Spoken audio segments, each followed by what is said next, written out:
Yes, sir. Yes, sir. What it do, gang? We live. We back, man. Welcome back to the Golden Goose DFS show.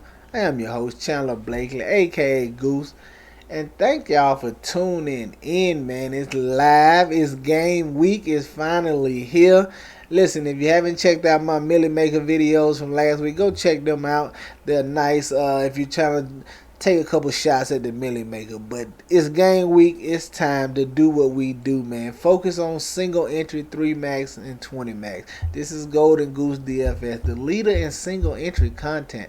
Got 3 QBs queued up for you right here, man. This is our third and goal series. Doing QBs today. You have the running backs on Wednesday and the wide receivers on Thursday. Alright? If you're new to the channel, man, you're in the right spot. It's the best kept secret in daily fantasy sports, man. Hit that subscribe button, y'all. Turn your notification bells on so you can be here rocking with us when the videos drop. Alright? And do me one small favor. Hit that like button. You know I don't like you hold it very long. Let's get to it, alright? At the top, man, the thumbnail, if I'm paying up, it's going to be Lamar Jackson, 8K. I'm hoping ownership is down on him a little bit. People worried about the blowout and him not really being pushed, but I don't mind getting to him in this spot.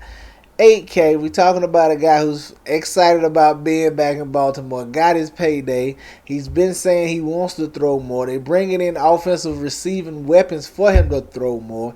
You got a 27-point team total in here. That's almost 5 touchdowns, man. It's hard for me to believe that the Baltimore Ravens are going to score close to 5 touchdowns and Lamar Jackson don't have a hand in at least 3 of them. You know what I mean? At worst, 2. It works too, man. So I don't mind getting to him, even in this blowout situation. I'm just going to trust what they've been telling us. Like I said, it's early in the year, man, early in the season. You want to kind of go with your instincts and go with what you've been hearing, what your research is saying, all of the above. And the research says it's Lamar Jackson. They want to pass more. One of the highest team total, the highest team total on the main slate. And you getting them possibly a low ownership at 8K because it's great. It's better pay down options or salary saving options that can compete with him at 8K. I ain't gonna say better, but they are lower price QBs that guys are gonna want to go to this week. And then this might actually be the first time. I think the way you can get different with Lamar Jackson stacks, if he turns out to be more chalky than I think, is to actually playing with 2 pass catchers. I know in the seasons past, people typically just paired him with 1 pass catcher, usually Mark Andrews, and all the Baltimore stacks with Mark Andrews, Lamar Jackson. That's it.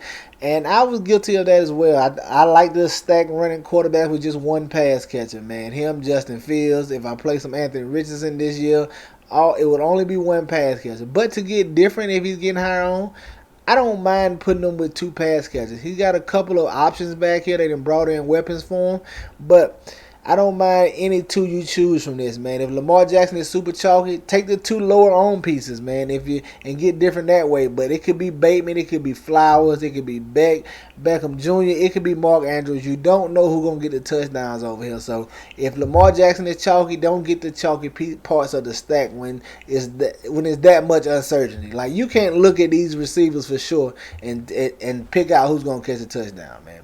It's like that with every team, but anybody that's just doing that because they're going Lamar stack, they don't know. If you're going, no, it's Bateman, you got to have Zay Flowers the number 1. I've been hearing all that. You don't know, man. You don't know who touchdown go to. So feel free, if he's higher on, to get some of these lower on receiving options. But I like all of those, man, and it's okay. I think it's okay to actually stack them with 2 to get different versus the 1 I think majority of people still do. All right?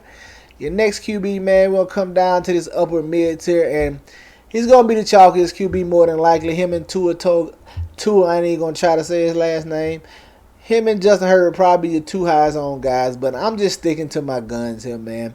Even before the season started, I was high on Herbert in his offense. I took him in some of my season-long stuff, got him in some best ball guys.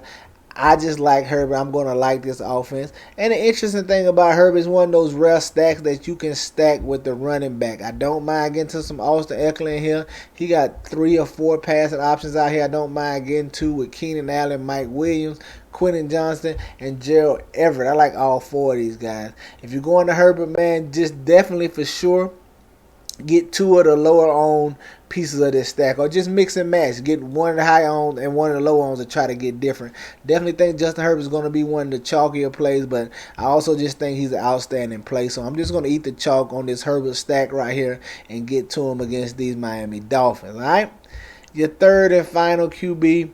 Going to pay down just a little bit more. Now, if you saw the Millie Maker videos, you probably already seen this guy, but I'm just higher on him than most people, I believe. And I'm talking about Deshaun Watson at 6K. Finally had a full offseason to work through with the team and training camp. I think he taps back into some of that form he flashed with the Texans before his suspension. I don't know if he gets back to that full form, but I still think it's enough to give you a viable fantasy game at 6K. At 6K, especially with Vegas only having this as a 2.5 point team total. So I think they can be in there. A little nervous about the run game. They could come out and be dominant on the ground and slow the game down and control it that way. But with the Bengals are one of the top 3 teams in the NFL, man. You can debate it however you want to. 3 or 4, you gotta. They done made runs at it the last couple of years, so I think they will be up in this game. I think they are the better team, so I anticipate the Browns playing a little bit from behind, which may lead to Watson throwing more. And he has a plethora of options to go to as well, man. Amari Cooper, I don't mind getting some Donovan People-Jones. Got Elijah Moore over here. And definitely can get to David Njoku. So since I expect him to be playing from behind a little bit, like I said, it could go wrong. If they run the ball well, it's going to hurt Watson. So if Watson is very chalky, you want to get leverage on this stack, it's easy. Just go to Nick Chubb. But that being said, if Nick Chubb is drawing a lot of ownership, you're getting leverage on Chubb by going with this Cleveland passing attack. So I like getting Deshaun Watson here at 6K. Definitely in my player pool, man. Don't mind paying him with any of these 2 options. Any 2 from this pool down here. Just take, like I said, if Watson's higher on, just take the lower on pieces and then get different somewhere else. Or you can take the higher on pieces and just get different the rest of your lineups. Alright? That's going to do it for us here today, man. Listen, if you want more of my plays, my complete player pool, access to the live stream an hour and a half before lock, man, the Patreon link is down low in the comment section. Click that thing, come on over here and join the team, man. That's going to do it for us here today. Be on the lookout for the running back videos on Wednesday. Y'all know the motto, chances make champions. Y'all green up. I'll catch y'all next time, alright? Let's get it.